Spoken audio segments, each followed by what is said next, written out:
Looking for another and the tone setter for Notre Dame.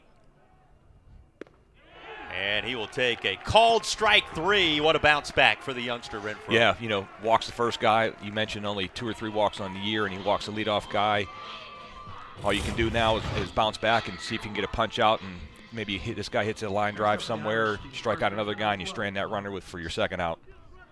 I just don't see a ton of runs being scored today with 2 quality pitchers on the mound. So we'll see if I'm right or wrong, but I think getting 1 run on the board opening weekend in the top of the first for Notre Dame is a good thing. Well, on cue, Renfrow backs up your point. He comes away with the strikeout to drop the curtain on the inning. Strikes out a couple, though Notre Dame takes a 1-0 lead, making the 3-1 lead stand up with a shutdown inning.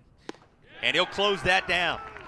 Ends up with his 3rd strikeout in the first 2 frames, and he will make Virginia Tech's 3-run bottom of the first matter.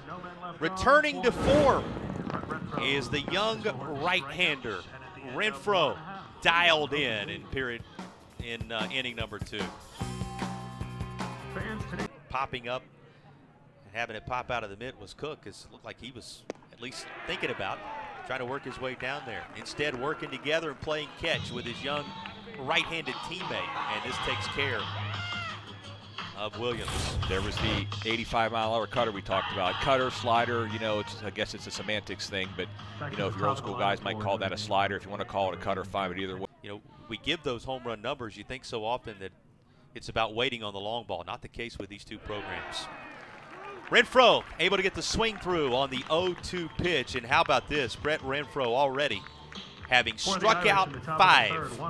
And the run is surrendered. Virginia Tech's lead still there. It's 4-2 Hokies mid-3rd. Here comes his 2-2.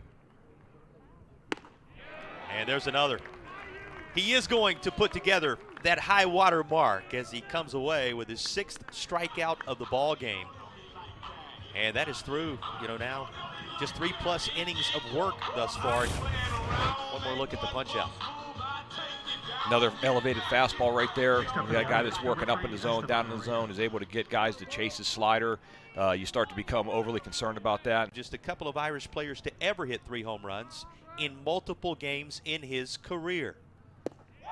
And he's going to be taken care of by Brett Renfrow here. It is the new high water mark. 7 punch-outs for Renfrow, the youngster setting the tone for the Virginia Tech Hokies through the first 3.5.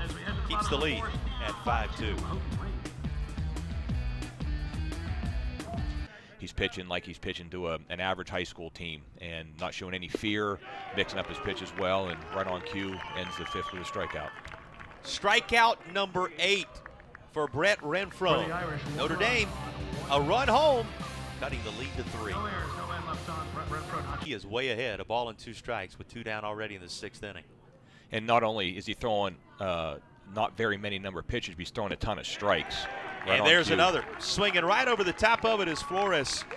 That is a 9th strikeout. It's already the high water mark, and it keeps climbing as he is through 6.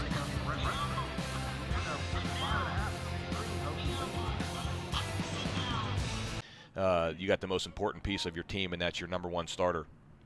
The 1-2. And he has taken care of strikeout number 10. Reaches double digits. It was long ago his top total career-wise in the young stages of his career in strikeouts, but now it's a number that gets your attention. There's number 10.